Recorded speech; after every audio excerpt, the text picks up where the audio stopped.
Pseudo certified की diagram draw करनी है। उसके बाद उसकी क्लासिफिकेशन आ जाती है on the basis of surface modification of surface superficial cells और साथ एग्जांपल, तो उसमें ये वाली आ जाती है modification at the free surface of epithelial cells. इसके अंदर माइक्रोविलाए, सीलिया, फ्लैजेलस, टीरोसीलिया आ जाएंगे। इनके साथ साथ फंक्शंस में उन्होंने सिर्फ एग्जांपल पूछी हुई है। तो एग्जांपल हमारे पास जो माइक्रोविलाए हैं small intestinal proximal convoluted tubules के अंदर होते हैं। जो सीलिया होते हैं वो रेस्पिरेटरी एपिथेलियम और यूटेराइन ट्यूब्स के यूटेरस के अंदर होते हैं। जो फ्लैजेला होता है वो स्पर्म के अंदर ही होता है। और जो स्टीरोसीलिया होता है वो epididymis, taste buds, antenna layer और न्यूरो एपिथेलियम वगैरह में होते हैं। Difference between 3 types of cartilage और ऑस्टियोफाइट्स। ऑस्टियोफाइट्स होते हैं कि बोनी लम्प्स बन जाते हैं, बोनी स्पर्स बन जाते हैं जॉइंट के मार्जिन्स के करीब। बोन के ऊपर ग्रोथ होती है, जैसे स्पाइन के ऊपर हो सकती है या फिर अराउंड द जॉइंट्स हो सकती है। बेसिकली जिन जॉइंट्स को ऑस्टियोआर्थराइटिस हुआ होता है उन जॉइंट्स के बिल्कुल नेक्स्ट ऑस्टियोफाइट्स बनते हैं। और इसके एग्जांपल आती है कि बैक ऑफ स्पाइन पे ऑस्टियोफाइट्स बन जाते हैं।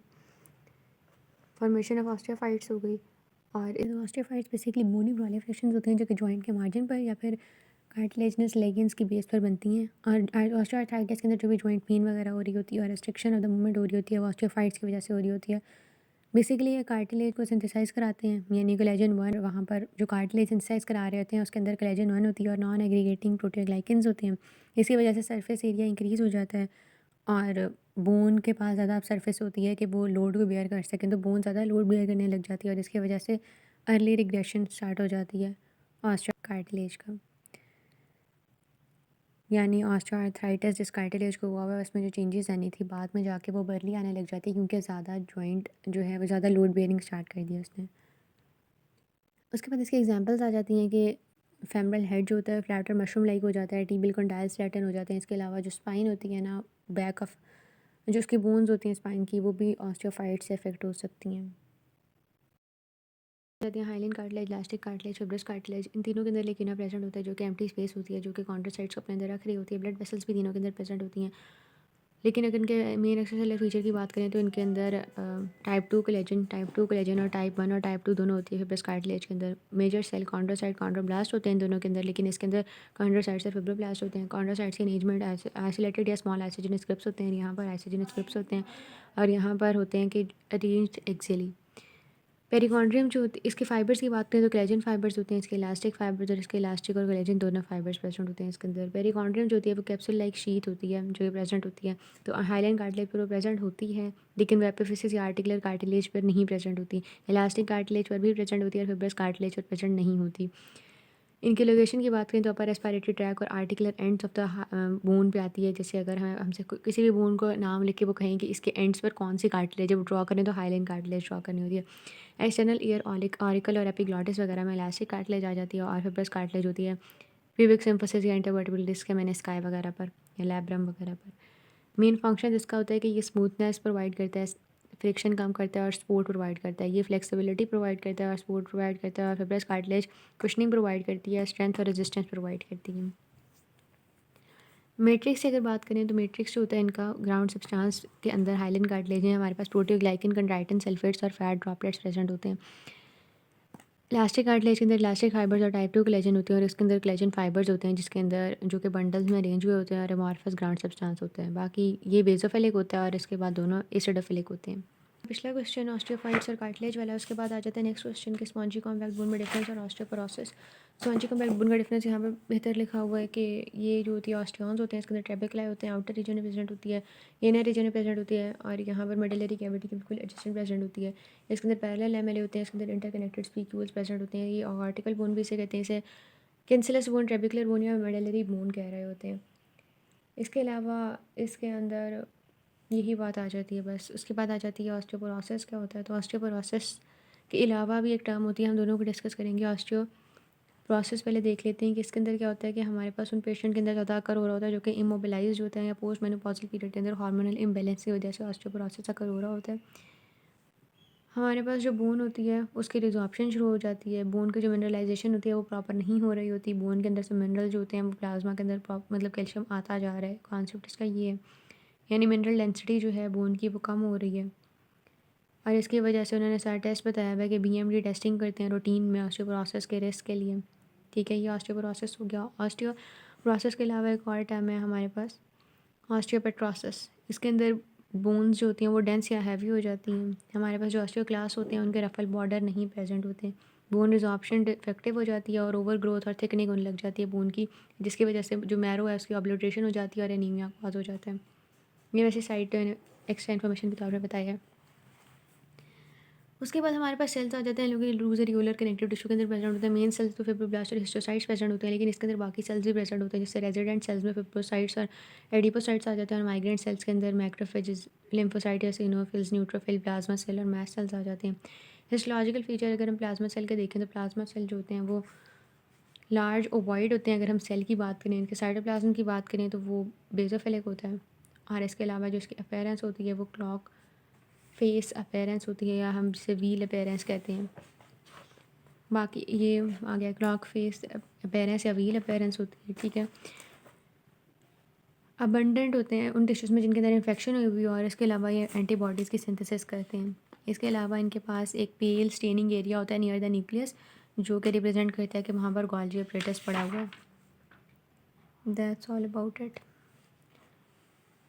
फिर आ जाता है माइक्रोस्कोपिक फीचर से पेरिकॉन्ड्रियम, और हमने कार्टिलेज बतानी है जिसमें जिनमें पेरिकॉन्ड्रियम होती है, और रीजनरेशन क्यों नहीं होती आर्टिकुलर कार्टिलेज पर। पेरिकॉन्ड्रियम की लेयर्स की बात करें तो पेरिकॉन्ड्रियम में ये आ जाती है आउटर फिब्रस लेयर है, जिसके अंदर collagen type 1 fibre, fibroblast, blood vessels, lymphatic vessels, nerves, यानी तीनों तरह की ब्लड लिम्फेटिक नर्व्स प्रेजेंट है, फिब्रोब्लास्ट प्रेजेंट है, कोलेजन फाइबर्स प्रेजेंट है, और इलास्टिक फाइबर्स भी प्रेजेंट है, ठीक है। ये आउटर फिब्रस लेयर होगी। फिर इंटरनल सेलर लेयर आती है जिसके अंदर हमारे पास कॉन्ड्रोसाइट्स होते हैं प्रेजेंट, ठीक है। इसके फंक्शंस आ जाते हैं। फंक्शंस होता है कि growth and maintenance of the cartilage और रीजनरेशन के अंदर हेल्प करता है। इसके अलावा ब्लड वेसल्स क्योंकि प्रेजेंट होती हैं तो न्यूट्रिएंट और ऑक्सीजन पहुंचा रहा होता है टू द वेस्कुलर कार्टिलेज भी, और कवर कर रहा होता है कार्टिलेज को मोस्ट ऑफ द प्लेसेस पर। पेरिकॉन्ड्रियम, इलास्टिक कार्टिलेज और हाइलाइन कार्टिलेज में प्रेजेंट होती हैं, जबकि फिब्रस और आर्टिकुलर कार्टिलेज के अंदर एब्सेंट होती हैं।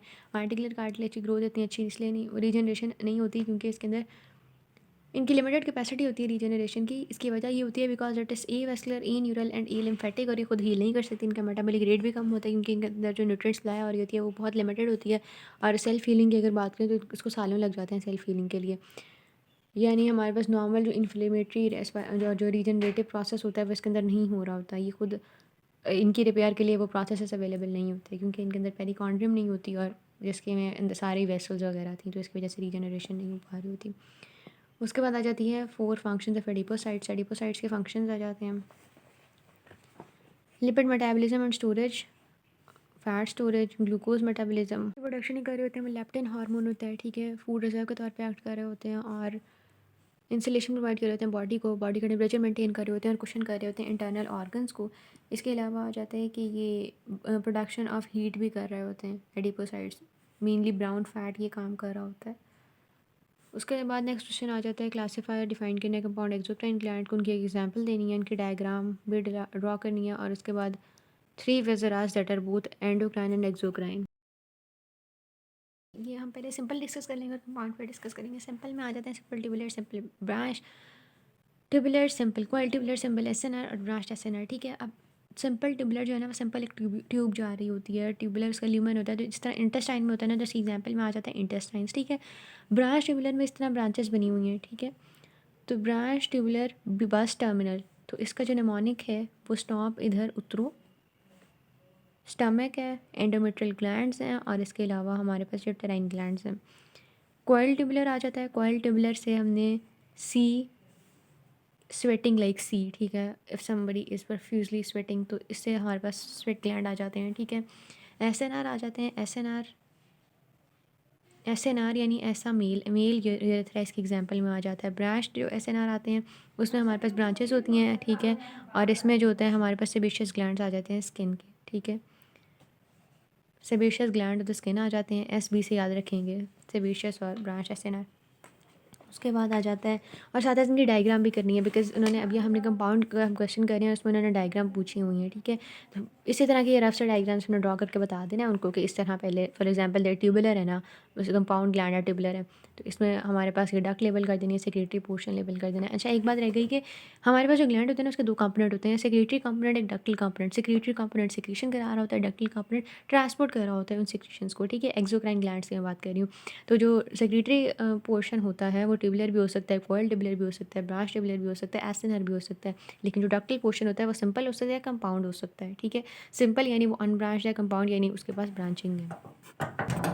उसके बाद ये कंपाउंड की बात करें तो कंपाउंड ट्यूबुलर आ जाते हैं, compound acinar, compound tubular acinar आ जाते हैं। कंपाउंड ट्यूबुलर के अंदर बी डी से Brunner gland of the duodenum याद रखना है। एसएनआर के अंदर पेंक्रियास, पैराटाइड और मेमोरी ग्लैंड आ जाते हैं। ट्यूबुलर एसएनआर के अंदर सलाइवरी ग्लैंड, इसमें सब मैंडिबुलर, सब लिंगुअल वगैरह ग्लैंड आ जाते हैं। फिर उन्होंने मैस्ट सेल वाला क्वेश्चन पूछा हुआ है कि एनाफिलिटिक रिस्पांस में कौन सा सेल रिस्पॉन्सिबल होता है, तो मैस्ट सेल या बेसोफिल। मैस्ट सेल टिश्यू में कहते हैं, बेसोफिल उनको सर्कुलेशन में कहते हैं। क्यों इन्वॉल्व होते हैं? क्योंकि ये डिफरेंट केमिकल मीडिएटर रिलीज़ करे होते हैं, जैसे heparin, histamine, serine proteases, eosinophil, neutrophil और दूसरे कीमोटैक्टिक फैक्टर्स जैसे साइटोकाइंस हो गया, प्रोस्टाग्लैंडिन, ल्यूकोट्राइन्स वगैरह हो गए। माइक्रोस्कोपिक फीचर्स की बात करें तो सेल शेप जो होती है वो ओवल होती है, न्यूक्लियस सेंट्रल होता है, उसकी पेल स्टेनिंग होती है। साइटोप्लाज्म के जो ग्रैन्यूल्स होते हैं उनकी बेसोफिलिक वो बेसोफिलिक होते हैं, बेसिकली ग्रैन्यूल्स होते हैं उनके अंदर, और जो ग्रैन्यूल की स्टेनिंग होती है वो हेटेरोजेनस होती है। और अगर हम हायर मैग्नीफिकेशन पर देखें तो वही वो जो एक और क्वेश्चन अभी होगा उसमें उन्होंने माइक्रोस्कोपिक लाइट और इलेक्ट्रॉन माइक्रोस्कोप अलग अलग से पूछे हुए, तो वो दोनों फीचर्स हमने इसमें उठा के लिख देने। सूडो सर्टिफाइड कलमनर एपिथेलियम में सीलिया और गुबलेट सेल के फंक्शन, सीलिया प्रोपलियन कर रहे होते हैं डिफरेंट चीज़ों की, मतलब ओवा की या म्यूकस की या फ्लूइड की। गुबलेट सेल म्यूकस सेक्रेट करते हैं और जेल प्रोड्यूस करके म्यूकोजल सरफेस के ऊपर उसको प्रोटेक्शन करते हैं फ्रॉम द फ्रिक्शन, एब्रेजन या बैक्टीरियल जो होता है इन्वेजन से। और जो होते हैं साइट कहाँ कहाँ पर एपिथेलियम प्रेजेंट होती है, तो वो प्रेजेंट होती है रेस्पिरेटरी एपिथेलियम। स्मोकर से केस में हमारे पास ये हो रहा था कि स्टूडियो सर्टिफाइड जो होती है लेयर वो सर्टिफाइड स्क्वेमस लेयर में कन्वर्ट हो जाती है, मेटाप्लेजिया हो जाता है। सिलिएटेड सेल्स जो होते हैं वो डिस्ट्रॉय हो जाते हैं, जिसकी वजह से ऑब्स्ट्रक्शन कॉज हो जाती है। और ये ब्रोंकाई के सेल्स होते हैं जो कि स्टूडियो सर्टिफाइड से सर्टिफाइड स्क्वेमस में कन्वर्ट हो रहे होते हैं। उसके बाद आ जाती है कि एथेरोस्क्लेरोसिस कहाँ हो रही होती है और वेसाविसोरम कहाँ बन रही होती हैं। वेसाविसोरम जो होते हैं वो ट्यूनिका एडवेंटिशिया में होती है। ट्यूनिका एडवेंटिशिया से याद रखने के इनको एडवांटेज होता है कि इनके अंदर वेसाविसोरम प्रेजेंट हो, और एथेरोस्क्लेरोसिस ट्यूनिका इंटिमा में होती हैं। इससे बेसिकली ये होता है कि हमारे पास एंडोथेलियल सेल जो होते हैं उनकी डिस्फंक्शनिंग कॉज हो जाती है और हमारे पास एथेरोमा बन जाता है, फैट डिपोजिशन हो जाती है। एथेरोमा के अगर हम देखें तो उसके अंदर एथेरोमा बना होता है फिब्रस कनेक्टिव टिश्यू से, लिपिड से, कैल्शियम से और मैक्रोफेजेस प्रेजेंट होते हैं उसमें। सर्टिफाइड एपिथेलियम के डिफरेंट टाइप्स में हमारे पास सर्टिफाइड स्क्वेमस आ जाते हैं जो कि कैरेटिनाइज या नॉन कैरेटिनाइज हो सकती है। सर्टिफाइड क्यूबॉइडल, कोलमनार, ट्रांजिशनल, और उसके बाद न्यूरो एपिथेलियम या माया एपिथेलियल सेल्स आ जाते हैं। उसके बाद ट्रांजिशनल जो है उसके यूरोथीलियम की अगर हम बात करें तो वो डिस्टेंडेड या अनडिस्टेंडेड स्टेट में होती है। अनडिस्टेंडेड स्टेट या कॉन्ट्रैक्टेड स्टेट में उसके पास 5 या 6 सेल लेयर्स होती हैं, और बेजल सेल्स जो होते हैं वो क्यूबॉइडल होते हैं और वो डिवाइड कर सकते हैं। और जो ओवरऑल सरफेस लेयर होती है, जो सरफेस लेयर होती है वो डोम शेप्ड होती है, और जो बेसल लेयर के ऊपर वाली लेयर होती है वो सारे पोलीगोनल सेल्स होते हैं। और ये जो सेल्स होते हैं बायोन्यूक्लिएट भी हो सकते हैं। उसके बाद डिस्टेंडेड लेयर आ जाती, डिस्टेंडेड स्टेट आ जाती है जिसके अंदर 2 से 3 सेल लेयर्स होती हैं, और बेसल लेयर जो होती है क्यूबॉइडल होती है। और इसके अलावा हमारे पास 2 या 3 फ्लैटेंड सेल लेयर्स भी प्रेजेंट होती हैं। उसके बाद ट्रांजिशनल एपिथेलियम को हम यूरोथीलियम क्यों कहते हैं? यूरोथीलियम इसलिए कहते हैं क्योंकि वो ब्लैडर की इनर सरफेस को लाइन कर रही होती है, जिसने कॉन्ट्रैक्ट और एक्सपैंड करना होता है। इसके फंक्शंस में आ जाता है कि ये फ्लूइड को अकोमोडेट करती है अपनी डिस्टेंसिबिलिटी की वजह से, बैरियर के तौर पर एक्ट करती है, प्रोटेक्ट कर रही होती है, और इसके अलावा प्रिवेंट करती है reabsorption of toxic substances in blood, sensory function perform कर रही होती है, और फर्स्ट लाइन ऑफ डिफेंस होती है in the case of bladder. Anaphylactic shock के बाद कनेक्टिव टिश्यू जो होगा वो वही आ जाता है, हमारे पास बेसोफिल आ जाते हैं। उनमें तो यही आ जाता है कि लार्ज वॉइड और राउंड सेल्स हमें नज़र आएंगे, न्यूक्लियस सेंट्रल होगा, और साइटोप्लाज्म के अंदर कोर्स ग्रैन्यूल्स होंगे, ठीक है। और ये मेटाक्रोमेसिया शो करता है, ठीक है। इतना सब कुछ हमने बता दिया कि ये जो है लाइट माइक्रोस्कोप में आता है, न्यूक्लियस की पेल स्टेनिंग होती है, ठीक है। और साइटोप्लाज्म जो होता है वो बेसोफिलिक होता है। साथ ही उन्होंने ये पूछा हुआ है कि इलेक्ट्रॉन माइक्रोस्कोप के फीचर्स बताएं, तो इलेक्ट्रॉन माइक्रोस्कोप के अंदर हम बता देंगे कि हमारे पास न्यूक्लियस जो साइटोप्लाज्मिक ग्रैन्यूल्स और न्यूक्लियस के अलावा भी कुछ चीज़ें होती हैं जो हमें इलेक्ट्रॉन माइक्रोस्कोप के अंदर दिख रही होती हैं। हमें कभी कभार एक माइटोकॉन्ड्रिया भी नज़र आ जाता है इसके अंदर। हमें इसके अंदर जो होते हैं हायर मैग्नीफिकेशन पर अगर हम देखें तो हमें ग्रैन्यूल्स के अंदर एक करेक्टरिस्टिक फीचर दिखती है जो कि स्क्रॉल लाइक हमें सब स्ट्रक्चर्स नज़र आते हैं जिनके अंदर प्री फॉर्म मीडिएटर प्रेजेंट होते हैं, जैसे हिस्टामीन्स और प्रोटियोग्लाइकन, ठीक है। ईसीएम जो होता है मैस्ट सेल के अंदर इलास्टिक फाइबर्स, जो एक्स्ट्रा सेलुलर मैट्रिक्स प्रेजेंट होता है मैस्ट सेल के करीब, उसके अंदर इलास्टिक फाइबर्स और बंडल ऑफ कोलेजन फाइबर्स होते हैं, वो भी हमें इलेक्ट्रॉन माइक्रोस्कोप से नज़र आ जाते हैं। या तो ऑर्गेनल को डिफाइन करना और हमने जो है नेम 5 डिफरेंट ऑर्गेनल्स, ये तो मतलब क्लियर है ना। उसके बाद आ जाते हैं differences between the organelles and the inclusions, और साथ में ब्रोंकियोल को लेबल करना है। इनके डिफरेंस हम देख लेते हैं। हमारे पास ये डिफरेंसेस आ जाते हैं, इनके डिफरेंसेस आ जाते हैं हमारे पास साइटोप्लाज्मिक ऑर्गेनल और इंक्लूजन्स के। हम इनमें से कोई से भी 3-4 डिफरेंस देख लेते हैं कि ये जो साइटोप्लाज्मिक ऑर्गेनल्स होते हैं वो कंपोनेंट या सब कंपोनेंट होते हैं किसी सेल का। इंक्लूजन्स होते हैं वो सब्सटेंसेस होते हैं जो कि इनके अंदर प्रेजेंट होते हैं। साइटोप्लाज्मिक ऑर्गेनल्स लिविंग होती हैं लेकिन इंक्लूजन नॉन लिविंग होती हैं। इंक्लूजन्स ग्रोथ के कैपेबल नहीं होते लेकिन साइटोप्लाज्मिक ऑर्गेनल्स ग्रोथ कर सकती हैं। इंक्लूजन तो स्टोरेज सेक्रेटरी या सेक्रेटरी मटेरियल्स होते हैं ना। Cytoplasmic organelles metabolic activity perform कर सकते हैं। इंक्लूजन्स तो exported out of cell. Cytoplasmic organelles cell के अंदर फॉर्म होती हैं लेकिन इंक्लूजन्स में भी फॉर्म इनसाइड और outside of cell. Inclusion eukaryote और प्रोकैरियोट में प्रेजेंट होती हैं लेकिन साइटोप्लाज्मिक ऑर्गेनल्स जो होती हैं कुछ सिर्फ यूकेरियोट्स में ही प्रेजेंट होती हैं। और इंक्लूजन मेम्ब्रेन बाउंड नहीं होते हैं, साइटोप्लाज्मिक ऑर्गेनल्स मेम्ब्रेन बाउंड होते हैं। आ जाता है थाइमस के अंदर कौन से फीचर्स होते हैं जो कि बाकी लिम्फ नोड के अंदर नहीं प्रेजेंट होते। तो पहली बात आ जाती है इसके अंदर एफरेंट लिम्फेटिक्स नहीं होते, ये उस तरह फिल्टर नहीं कर रहा होता जिस तरह बाकी लिम्फ नोड्स फिल्टरिंग कर रहे होते हैं। बाकी फिर इसके अंदर आ जाती हैं कि इसके अंदर स्प्लीनिक कॉर्ड्स प्रेजेंट नहीं होती हैं जो कि स्प्लीन के अंदर प्रेजेंट होती है। इसके अंदर कोई वाइट पल्प, रेड पल्प या सेंट्रल आर्टरी नहीं प्रेजेंट होता। इसके अंदर हेजल्स कार्पसल्स होते हैं लेकिन बाकी लिम्फोइड ऑर्गन्स के अंदर हेजल कार्पसल नहीं होते, उनके अंदर मेल्पीजियन बॉडीज़ होती हैं और लिम्फ नोड्यूल्स होते हैं। इसके अंदर कोई टॉन्सलर क्रिप्ट्स नहीं होते जो कि टॉन्सिल्स के अंदर प्रेजेंट होते हैं। इसके अंदर एपिथेलियल रेटिकुलर सेल होती है और हार्मोन सिक्रीट करते हैं फॉर द लिम्फोसाइट मैचुरेशन। फिर आ जाते हैं कि सोल की वो बनानी है, सोलर फुट की स्किन बनानी है और इसके बाद बताने है कि सिक्रीशन किस तरह रिलीज़ होती है, उनके एग्जांपल्स देनी है। तो ये हमने साथ डायग्राम की फॉर्म में भी शो कर देना है हल्का सा। और इसके अलावा मीरोक्राइन जो होती हैं उसमें स्लाइवरी और लैक्रिमल आ जाते हैं। हॉलोक्राइन में सेबेशियस आ जाते हैं और एपोक्राइन में तो लैक्टेटिंग मेमोरी ग्लैंड आ जाते हैं। एपोक्राइन में top of the cell layer जो होती है वो साथ सिक्रीट हो जाती है। हॉलोक्राइन के अंदर होल सेल अटैच हो जाता है, सेल कंपोनेंट बेसिकली। और मीरोक्राइन के अंदर सेल का कोई पार्ट इस तरह लॉस नहीं होता। इसके अलावा फर्दर जो एग्जांपल्स आ जाती हैं वो एपोक्राइन के अंदर हमारे पास sweat glands basically specially axilla और पेरियनल रीजन के आते हैं। और जो सेरेमिनस ग्लैंड्स होते हैं एक्सटर्नल ऑडिटरी मीटस या किनाल के, वो एपोक्राइन होते हैं। हॉलोक्राइन के अंदर यही है एग्जांपल। इसके अलावा साइटोजेनिक ग्लैंड्स होते हैं जो कि लिविंग सेल प्रोड्यूस कर रहे होते हैं, ये टेस्टिस और ओवरीज इसके एग्जांपल में आ जाती हैं। मीरोक्राइन ग्लैंड को ईक्राइन ग्लैंड्स भी कहते हैं और उनके अंदर इंटेस्टाइनल ग्लैंड्स भी आ जाते हैं। फिर आ जाता है कि स्केलेटल मसल और स्मूथ मसल के अंदर हिस्टोलॉजिकल डिफरेंसेस क्या होते हैं। तो शेप की बात करें तो सिलेंड्रिकल होते हैं इसकी जो शेप होती है स्केलेटल की। स्मूथ मसल फिजी फॉर्म होते हैं।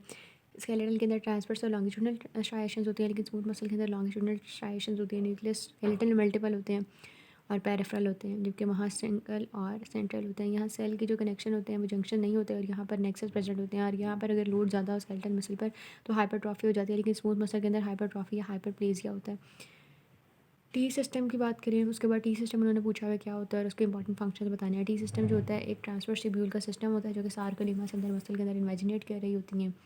इसके फंक्शन में वही सारी बात आ जाती है कैल्शियम वाली और डीपोलराइजेशन वाली कि किस तरह कैल्शियम रिलीज़ होता है और ट्रायड्स का बताना है। रेस्पिरेटरी जो अल्फैक्टरी एपिथेलियम के सेल्स को नेक्स्ट इन्यूमरेट करना और उनके फंक्शंस बताने और साथ पैलेट टॉन्सिल्स जो हैं उनको ड्रॉ करना। जो सेल्स आ जाते हैं रेस्पिरेटरी एपिथेलियम में, इसमें सबसे पहले सीलिएटेड कलमनर सेल्स आते हैं। सीलिएटेड कलमनर सेल्स जो होते हैं वो म्यूकस को मूव कर रहे होते हैं, उनका जो सीलिया होता है। और इसके अलावा गुबलेट सेल्स आ जाते हैं। गुबलेट सेल म्यूसिन सेक्रेट करते हैं और वो जो होते हैं हाइड्रेशन के बाद म्यूकस बनता है, म्यूसिन।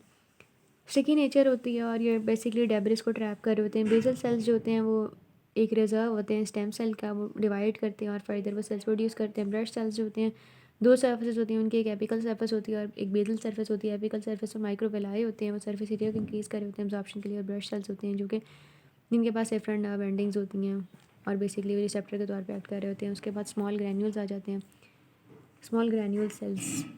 ये स्मॉल ग्रैन्यूल सेल्स जो होते हैं ये बेसिकली न्यूरो एंडोक्राइन सिस्टम का पार्ट होते हैं और उनके सेक्रेटरी ग्रैन्यूल ये बेसिकली सेक्रेट कर रहे होते हैं और इनका रिफ्लेक्स रेगुलेटिंग में पार्ट होता है। उसके बाद सेल्स आ जाते हैं ऑल्फैक्टरी एपिथेलियम के। ऑल्फैक्टरी सेल्स होते हैं जो कि ऑल्फैक्टरी रिसेप्टर्स इनके पास होते हैं। सब टेंटिकुलर सेल्स होते हैं जो कि कलर बना रहे होते हैं ऑल्फैक्टरी म्यूकोजा का, क्योंकि इनके पास कलर्ड ग्रैनुलर ग्रैन्यूल्स होते हैं बेसिकली। फिर बेसल सेल्स आ जाते हैं जो कि स्टेम सेल्स होते हैं जो कि माइटोटिक एक्टिविटीज़ शो कर रहे होते हैं जैसे वहाँ पर था कि फर्दर और सेल्स को प्रोड्यूस कर रहे होते हैं। नेक्स्ट क्वेश्चन आता है structure and function of microvilli. Microvilli के स्ट्रक्चर की बात करें तो ब्रश वाटर या स्ट्राइटेड वाटर भी इसके अंदर कहते हैं। फिंगर लाइक साइटोप्लाज्मिक प्रोजेक्शंस होती हैं, स्मॉल होती हैं। इनका जो ये साइटोप्लाज्मिक प्रोजेक्शंस जो हैं प्लाज्मा मेम्ब्रेन इनको सराउंड कर रही होती है। ये साइटोप्लाज्म को और माइक्रो फिलामेंट्स को इनक्लोज कर रही होती हैं। सेल की एक्सटेंशंस होती हैं, इनके अंदर लेटल या नो ऑर्गेनल्स प्रेजेंट होती हैं और इनके बेसिकली अंदर की तरफ ये क्रॉस लिंक्ड एक्टिन के कोर के साथ लिंक्ड होते हैं। उसके बाद इसके फंक्शंस की बात आ जाती है तो फंक्शन के अंदर ये एडिहेशन कर रहे होते हैं, सेक्रीशन कर रहे होते हैं, सरफेस एरिया इंक्रीज़ कर रहे होते हैं एब्जॉर्प्शन का, और इसके अलावा मैकेनो ट्रांसडक्शन के अंदर रोल प्ले कर रहे होते हैं, और कुछ डाइजेशन जो कि सेल सर्फेसेस पर अकर कर रही होती है उसमें रोल प्ले कर रहे होते हैं, और डाइजेस्टिव एंजाइम्स भी इनके अंदर प्रेजेंट होते हैं। फिर लार्ज आर्टरी और लार्ज वेन में डिफरेंस आ जाता है। इसमें यही है कि हमने लेयर्स लिख देनी है और रोल लिख देना है, लेयर्स का डिफरेंस बता देना है। जो ट्यूनिका इंटीमा होती है उसमें आर्टरी के अंदर तो एंडोथेलियम कनेक्टिव टिश्यू होता है स्मूथ मसल्स के साथ, और यहाँ पर प्रोमिनेंट वॉल्स प्रेजेंट होते हैं। ट्यूनिका मीडिया के अंदर इलास्टिक लैमेला होता है, स्मूथ मसल्स होते हैं, इधर स्मूथ मसल्स और कोलेजन प्रेजेंट होते हैं। ट्यूनिका एडवेंटिशिया के अंदर कनेक्टिव टिश्यू और बेसा वेजोरम होते हैं, और यहाँ पर हमारे पास थिकेस्ट लेयर होती है एडवेंटिशिया और इसके अंदर स्मूथ मसल्स प्रेजेंट होते हैं। ये हार्ट की तरफ ब्लड रिटर्न कर रही होती है और ये कंडक्ट कर रही होती है from heart with elastic required. फिर एन्यूरिज्म और एथेरोस्क्लेरोसिस का पूछा हुआ है। एथेरोस्क्लेरोसिस में वही हमने लेयर का बता देना है कि जो ट्यूनिका इंटीमा है उसके अंदर फैट डेपोजिशन हो रही होती है और इसकी वजह से एथेरोमा बन रहा होता है और वो सब। लेकिन जो एन्यूरिज्म आता है उसमें ट्यूनिका मीडिया जो होती है वो वीक हो रही होती है, वॉल जो होती है वो डायलेट हो सकती है। बेसिकली लोकलाइज वॉल वीकनिंग होती है जहाँ पर स्मूथ मसल्स और इलास्टिक फाइबर्स और कोलेजन फाइबर्स इन सब का लॉस हो जाता है। उसके बाद आ जाता है कि सिलरी डिसफंक्शन की कौन सा कॉमन डिसऑर्डर है, तो वो आ जाता है हमारे पास कार्टाजेनर सिंड्रोम, ये प्राइमरी सिलरी डिस्काइनेसिया, जो कि इसके अंदर हमारे पास रेस्पिरेटरी एबनॉर्मेलिटीज़ भी आ रही होती हैं इंटरनल ऑर्गन्स, क्योंकि सीलिया वहाँ पर प्रेजेंट नहीं होंगे। और इसके अलावा इनफर्टिलिटी भी इसके अंदर आ जाती है क्योंकि एबनॉर्मल सीलिया या एबनॉर्मल फ्लैजेला प्रोडक्शन होती है इसके अंदर। फिर उन्होंने हिस्टोलॉजिकल कॉज पूछा हुआ एबनॉर्मेलिटीज़ का, तो वो हमने यही बता देना कि सीलिया और फ्लैजेला जो होते हैं वो प्रेजेंट नहीं होते, tiny hair like cilia present होते हैं, और इम्पेयरिंग होती है to remove all the germs pollutants. सारा जो काम था सीलिया का वो नहीं हो रहा और ये जेनेटिक म्यूटेशन की वजह से हो रहे होते हैं। फिर उसके बाद normal structure function of the normal structure पूछा हुआ सीलिया का, तो वो हेयर लाइक प्रोसेसेस होते हैं, माइक्रोबिलाई से लंबे होते हैं, माइक्रोट्यूब्यूल्स होते हैं उनके अंदर, और रिंग होता है डबल माइक्रोट्यूब्यूल्स का जिसमें सेंटर में एक सिंगल माइक्रोट्यूब्यूल होता है। एक्सोनीम से बने होते हैं, मोटाइल सीलिया जो होते हैं वेपिकल डोमेन्स के अंदर अबंडेंट होते हैं of many cuboidal and columnar sales.